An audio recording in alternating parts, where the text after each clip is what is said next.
Hey there, viewers. Welcome to a special collaboration between Entertain BE and Rayan on Geopolitics. We're excited to bring you a unique blend of entertainment and insightful discussions on global affairs. Make sure to check out both channels for more amazing content. You'll find all the links in the description below. Don't forget to subscribe, like, and share to support our channels and stay updated on all the latest videos. Thanks for tuning in and enjoy the show. Have you ever stopped to ponder over the current state of global naval power? If not, perhaps it's time to give it some thought. In the grand scheme of world affairs, it's easy to overlook the sheer importance of naval power, yet it's an integral facet of national security and global peace.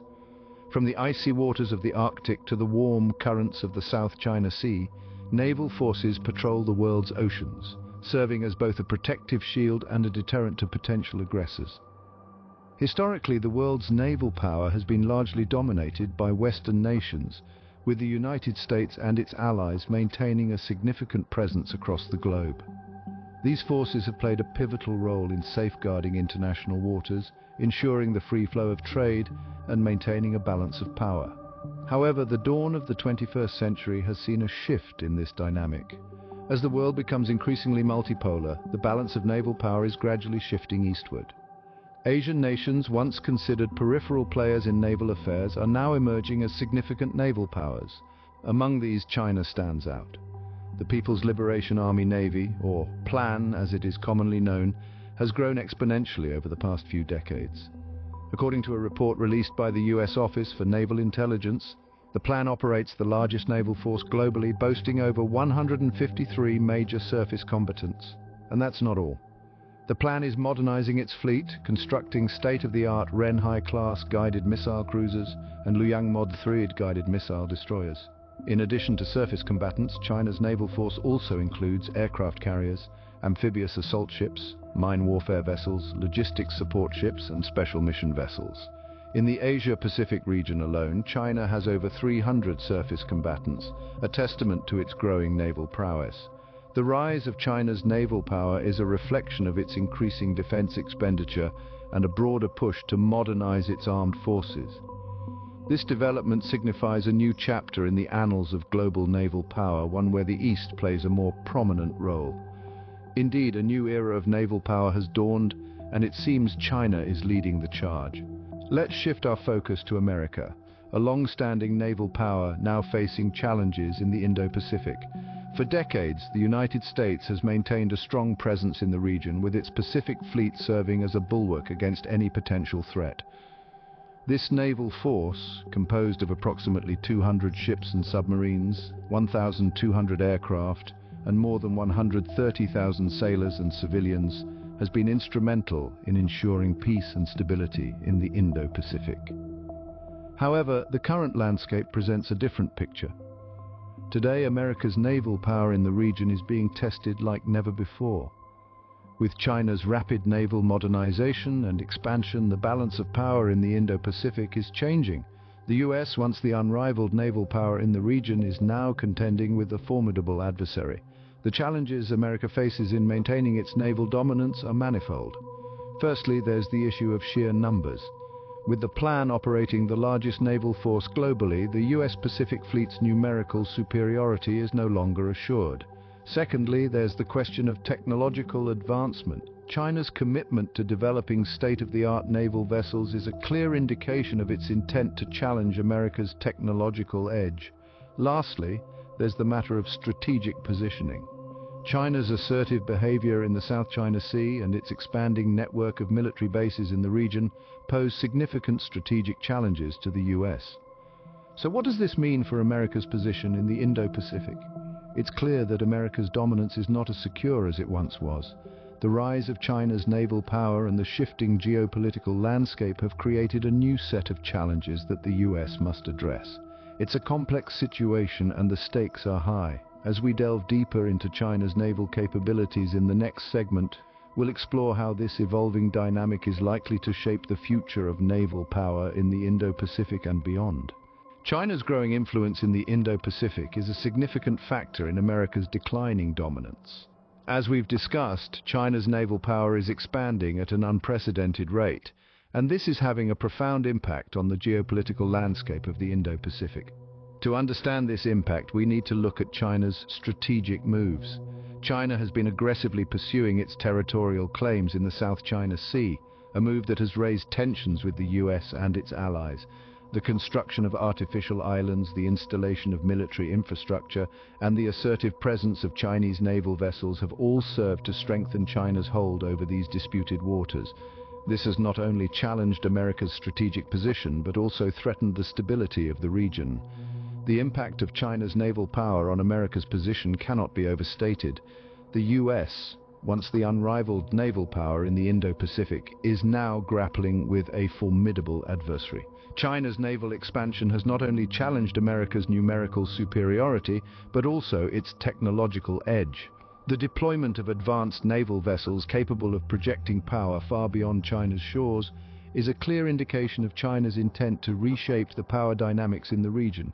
And let's not forget the territorial disputes that add another layer of complexity to this situation. The tensions between China and America over the South China Sea and the Taiwan Strait are indicative of the broader power struggle that is unfolding in the Indo-Pacific. As China continues to flex its naval muscle, these tensions are likely to escalate, further eroding America's position. China's influence in the Indo-Pacific is reshaping the region's power dynamics, and America is feeling the heat. The question is, how will America respond to this challenge?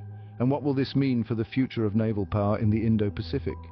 As we move on to a closer look at China's naval power, we'll explore these questions and more. What does the future hold for America's naval power in the Indo-Pacific? As China's naval power continues to expand, the future of America's naval dominance in the region seems increasingly uncertain. However, it's crucial to remember that the future is not set in stone, and there are several potential scenarios that could play out. The US could choose to increase its naval presence in the region, investing in more advanced naval vessels and technologies to maintain its edge over China. It could also adopt a more strategic approach, focusing on key areas of contention such as the South China Sea and the Taiwan Strait. Alternatively, the US could seek to strengthen its alliances and partnerships in the region, leveraging collective strength to counterbalance China's growing influence. Countries like Japan, Australia, and India could prove to be valuable allies in this endeavor. The future of America's naval power in the Indo-Pacific is uncertain but not unchangeable. Strategic moves and alliances could turn the tide. As we continue to explore China's naval power in the following scene, keep these potential scenarios in mind. The chessboard is set and the game is far from over. The Indo-Pacific region is a microcosm of global power dynamics. The shifts here, driven by the naval power of America and China, have far-reaching implications that extend well beyond the region's borders. As we've seen, the Indo-Pacific is a hotbed of strategic competition, but it's also a crucial hub for global trade and security. So, what does this mean for the world at large? For one, the escalating tension between the US and China could potentially disrupt global trade routes. The South China Sea, one of the world's busiest shipping lanes, is a critical artery for global commerce. Any disruption here could have significant repercussions for economies around the globe. Furthermore, the Indo-Pacific region is home to many of the world's fastest-growing economies. The strategic decisions made here will shape not only the future of these countries, but also the global economic landscape. On the security front, the increased militarization of the region raises the stakes for conflicts both large and small. The presence of two superpowers vying for dominance creates a volatile environment that could potentially escalate into a broader conflict affecting global peace and stability. But let's not forget, America and China are not the only players in this game. Other global powers such as Russia, India, and the European Union have significant interests in the Indo-Pacific. Their actions and alliances will also play a crucial role in shaping the future of the region and, by extension, global power dynamics. The Indo-Pacific is more than just a region. It's a stage where the future of global power dynamics is being decided. As we watch the chess game unfold, the moves made here will reverberate across the globe, influencing politics, economics, and security for years to come. As we transition to our next scene, let's delve deeper into China's naval power and the implications of its growing dominance. The Indo-Pacific region is a chessboard, and the game is far from over. The shifts in naval power we've observed in this analysis are not just isolated events. They are part of a broader narrative of power dynamics that is reshaping the world as we know it. The rise of China's naval power, coupled with America's strategic responses, is a testament to the fluid nature of global power dynamics. America, despite facing challenges, is not a player to be easily dismissed. With a history of naval dominance and strategic resilience, the United States has the potential to recalibrate its strategies, refocus its resources, and re-establish its position in the Indo-Pacific region. This could involve forming stronger alliances, investing in next-generation naval technologies, or adopting new strategic doctrines. However, the stakes are high. Missteps can disrupt delicate balances and escalate tensions, while well-played moves can strengthen alliances and ensure peace. Understanding these power dynamics is not just the prerogative of the superpowers involved, it is crucial for all nations. The ripples created in the Indo-Pacific waters will touch every corner of the globe, influencing political, economic, and security landscapes. The Indo-Pacific chessboard is set, and the next moves will shape the future of global naval power. As we transition to our next scene, we will take a closer look at China's naval power and what its growing dominance could mean for the world. Recent reports from the US Office for Naval Intelligence paints an intriguing picture of China's naval prowess. Let's delve into the specifics. The People's Liberation Army Navy, often referred to as PLAN, currently operates the largest naval force on the planet. With 153 major surface combatants under its command, China has unquestionably established itself as a formidable naval power. But the sheer size of the fleet is not the only aspect that's noteworthy. China's naval modernization efforts are nothing short of impressive. The construction of Renhai-class guided missile cruisers and Luoyang Mod 3 guided missile destroyers is a testament to this. These state-of-the-art vessels are designed to project power and maintain China's naval dominance in the region and beyond. But the plan's strength doesn't stop there. An impressive array of aircraft carriers ensures China's ability to project air power at sea. Amphibious assault ships further underscore China's commitment to maintaining a versatile and flexible naval force, capable of responding to a myriad of potential scenarios. Equally significant are China's mine warfare vessels. These specialized ships play an essential role in both defensive and offensive operations, demonstrating China's intricate understanding of modern naval warfare. And let's not forget the logistics support ships and special mission vessels. These are the unsung heroes of any naval fleet. They keep the combatants operational, provide crucial support to the frontline units, and carry out special tasks that are vital for the overall effectiveness of the fleet. China's naval power is not just growing, it's modernizing and expanding in ways that are truly remarkable. The world is watching, and it's clear that the waves created by this naval giant are felt far and wide. The question now is, how will this influence the balance of power in the years to come? So what does China's naval dominance mean for the world? It's a question that warrants serious consideration. First and foremost, we need to understand that the balance of global power dynamics is being reshuffled. With the People's Liberation Army Navy operating the largest naval force globally, China's influence on international waters is profound. This dominance can be seen as a significant shift away from the historical Western control of the seas. This reshuffling of power carries profound implications, particularly for the Asia-Pacific region. With over 300 surface combatants in the region, China's naval strength is undeniable. Countries in the region, many of whom have territorial disputes with China, may find themselves in a precarious position. The balance of power, once tipped in their favor due to the presence of Western navies, is now shifting. The Western nations, particularly the United States, also face new challenges. The growth of China's navy could create a potential flashpoint in the South China Sea, an area already fraught with territorial disputes. Moreover, the modernization of China's fleet with guided missile cruisers and destroyers challenges the technological military superiority that Western nations have traditionally enjoyed. However, it's important to note that this shift also presents opportunities. For one, it can inspire Western nations and their allies to innovate and modernize their own naval capabilities. Moreover, China's naval dominance could serve as a catalyst for diplomatic dialogues, fostering cooperation in areas like maritime security and oceanic conservation. But it's not just about the military implications. China's naval dominance also has substantial economic consequences. With control over crucial maritime trade routes, China could potentially influence global trade dynamics, impacting economies worldwide. As China continues to build its naval power, the world watches with bated breath. The chessboard of global naval power is changing, and it's clear who is making the strategic moves.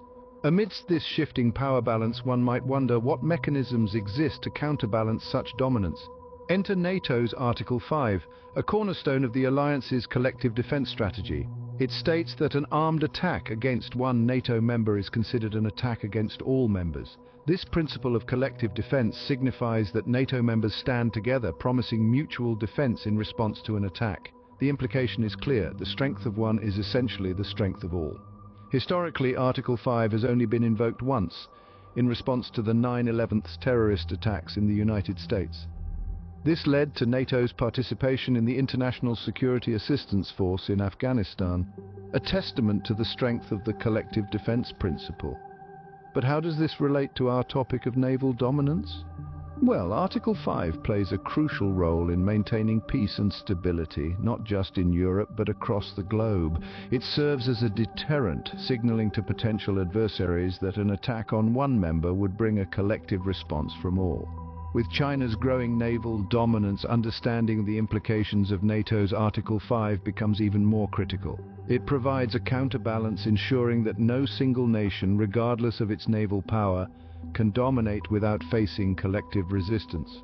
As we continue to navigate the shifting seas of global power, understanding such mechanisms is key. It's not just about who has the most ships or the most advanced technology, it's also about alliances, shared defense, and the strength that comes from unity.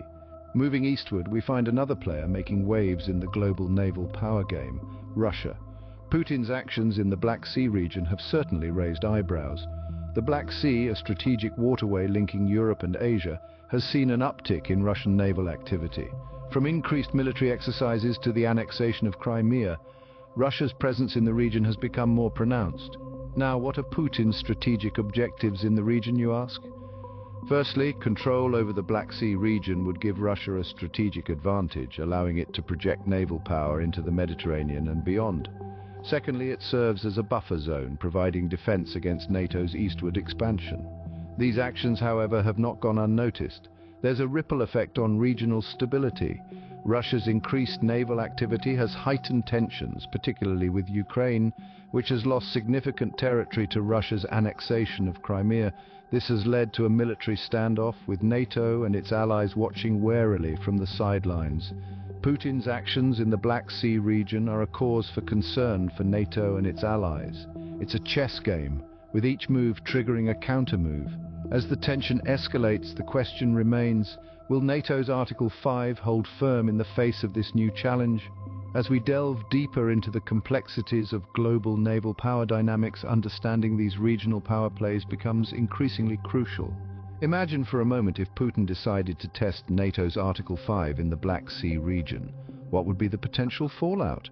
Article 5, NATO's collective defense clause, states that an attack on one member is an attack on all. It's a cornerstone of the alliance, designed to deter aggression and maintain peace. A violation of this pact would indeed be a risky move with potentially far-reaching consequences. Firstly, it would represent a significant escalation in tensions. An attack on a NATO member would be seen as a direct challenge to the alliance's unity and resolve. The strategic implications for NATO and its allies would be immense. It could potentially trigger a collective military response, plunging the region into a conflict with global repercussions. Secondly, it would put NATO's credibility on the line. The alliance's effectiveness as a deterrent force hinges on its willingness to invoke Article 5. A failure to respond decisively could weaken the alliance, creating cracks in the united front and undermining NATO's standing on the international stage. Finally, it would undoubtedly draw a strong response from the international community. Sanctions, diplomatic isolation, and potential military action could all be on the table. The fallout would not just be regional, it would have a domino effect, impacting global power dynamics and reshaping the geopolitical landscape. Testing NATO's Article 5 is a risky gambit. It's a move that could potentially destabilize the already tense regional balance of power and send shockwaves through the global order. As we continue to explore the intricate game of naval power, it's clear that every move has far-reaching implications. The stakes are high, and the next move could very well change the game. Following the potential risks of testing NATO's Article 5, a question arises. How prepared is NATO to respond to a potential violation of this critical pact? Let's delve deeper into this. NATO's military readiness is a key determinant of its response capability. The alliance's strength lies in its collective defense approach, pooling the military capabilities of its 30 member states. This includes more than 3 million troops, 24,000 military aircraft, and 800 ocean-going warships. NATO's forces are regularly trained and exercised to ensure readiness and interoperability. However, the strength of NATO is not simply about numbers. The role of each member state is crucial. Each country is responsible for its own defense and contributes to the collective defense based on its capabilities. This diverse mix of forces and capabilities enhances NATO's ability to respond to a wide range of threats. Yet, despite this formidable force, potential challenges loom. The alliance could face obstacles in mobilizing a collective response in a timely manner due to political complexities and logistical constraints. Moreover, the diverse interests and priorities of member states could potentially hinder a unified response. Another significant challenge is the constant evolution of threats. Cyber warfare, hybrid threats, and other non-traditional security challenges add layers of complexity to NATO's defense planning. To address these challenges, NATO is continuously adapting, investing in new capabilities, and developing new strategies. In conclusion, NATO's preparedness to respond to a violation of Article 5 is crucial to its credibility and effectiveness. It's a defensive shield that's ready yet constantly evolving to meet the shifting dynamics of global power.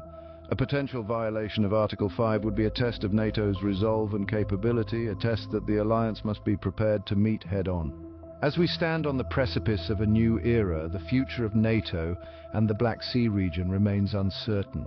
The geopolitical landscape is a complex chessboard, with each move potentially shifting the balance of power. There are several possible scenarios for the future of the Black Sea region. It could become a theater for escalating tensions, a hotspot for proxy conflicts, or a stage for diplomatic negotiations and power plays. NATO's role in this region will be pivotal. As an alliance built on the principle of collective defense, NATO has the potential to maintain peace and stability. However, this requires a firm commitment from all member states to uphold the principles of the alliance. The unity and resolve of NATO will be tested like never before. In the face of potential threats, a strong and united response will be crucial. The strength of NATO's alliances will also play a significant role. Partnerships with non-NATO countries in the Black Sea region could provide strategic advantages, enhancing the alliance's ability to respond to potential threats. These partnerships could also serve as a deterrent, discouraging any attempts to violate the sovereignty of nations in the region. In closing, the future of NATO and the Black Sea region will be shaped by the actions of its leaders and the strength of its alliances. It is a future fraught with uncertainty, yet ripe with potential. As we navigate this uncharted territory, one thing remains clear: the importance of collective defense and unity in the face of potential threats. The chessboard is set, the pieces are moving, and the next move could reshape the future of NATO and the Black Sea region. As we conclude our deep dive into global naval power, let's take a moment to reflect on the key points we've covered. We've seen how the center of naval power is gradually shifting from Western nations to Asian nations, particularly China.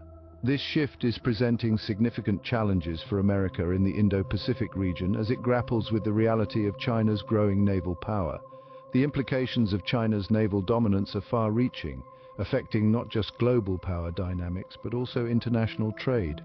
In response to this shifting landscape, we've looked at NATO's Article 5 as a potential counterbalance to maintain stability and deter aggression. We've also examined Russia's strategic objectives in the Black Sea region and the potential risks of testing NATO's Article 5. The question of NATO's preparedness to respond to a potential violation of Article 5 remains open, underscoring the complex and uncertain nature of global naval power. In my view, the future of global naval power is a chessboard with multiple players, each making strategic moves. The balance of power is constantly shifting, and it's crucial for nations to adapt and strategize accordingly. The game of global naval power is far from over, and the next moves will undoubtedly shape the future of our world. Whether it's the rise of new naval powers, the strengthening of alliances, or the strategic positioning of forces, each move will have ripple effects that could redefine the global landscape. As we stay tuned to the unfolding drama on this global chessboard, let's remember that the ultimate goal should be peace, stability, and cooperation among nations.